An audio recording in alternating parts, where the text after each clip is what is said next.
O'quvchilar mana aromatik uglevodorodlarning kimyoviy hosillarini davom etamiz. Beyliштейн tolvolga ikki xil sharoitda galogen ta'sir ettirib, ikki xil mahsulotlar hosil qilgan. Masalan, yorug'lik ta'sirida tolvolga xlor ta'sir ettiriladigan bo'lsa, brom ta'sir ettiriladigan bo'lsa, benzol halqasidagi vodorodlar emas, yon zanjirdagi vodorodlar galogen bilan almashinishi mumkin ekan, xuddi alkanlar kabi. Yorug'likda benzol halqasi emas, yon zanjirdagi vodorodlar galogen bilan almashadi. Natijada mana metil radikalidagi bitta vodorod xlor bilan joyini almashyapti. Mana bu radikal benzil radikali deb nomlanadi. Mana bu radikal. Benzil radikali xlor bilan birikkanligi uchun benzil xlorid hosil bo'ladi. Ana endi yana bittasi almashib qolsa-chi?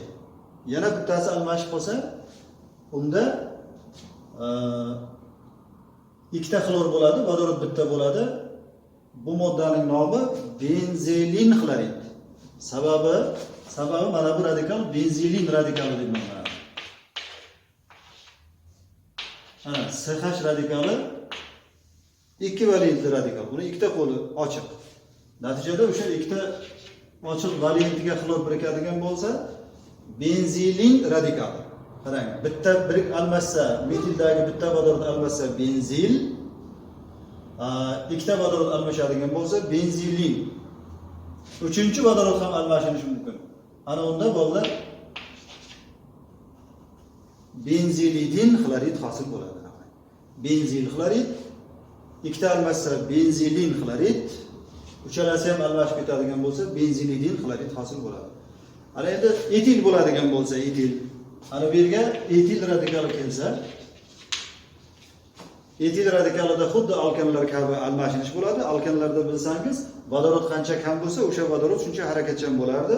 Demak, xlor birinchi mana bu ikkitasini almashtiradi, keyin metil radikalga o'tadi.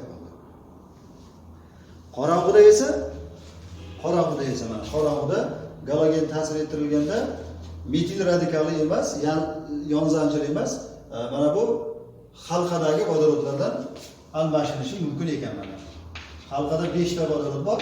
O'sha 5 ta vodoroddan metil radikalining orta para orientatsiyasini hisobga olib, mana bu ikkita orta holatdagilardan biri almashinishi mumkin ekan yoki para holatdagilardan biri almashinishi mumkin ekan.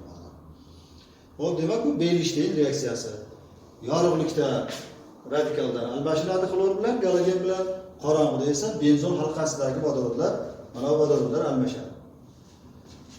Xo'p, benzol maxsus sharoitda platina, palladin, nikel kabi katalizatorlar ta'sirida 3 molekula vodorodni biriktirib olib, siklogeksanga aylanadi. Buni benzolni gidrogenlash deyiladi. Xo'p, benzol yorug'lik ta'sirida, quyosh nuri ta'sirida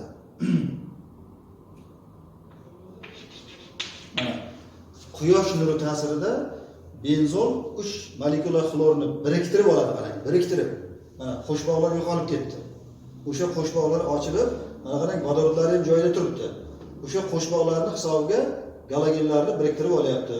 Natijada 6 ta xlorli siklogeksan, geksaxlor siklogeksan. Qisqa qilib aytganda geksaxloran hosil bo'ladi. Mana geksaxloran. Va mana bu yerga qaraymiz bo'ldi, mana Lewis kislotasi, alyuminiy xlorid, temir xlorid, temir 3 xlorid.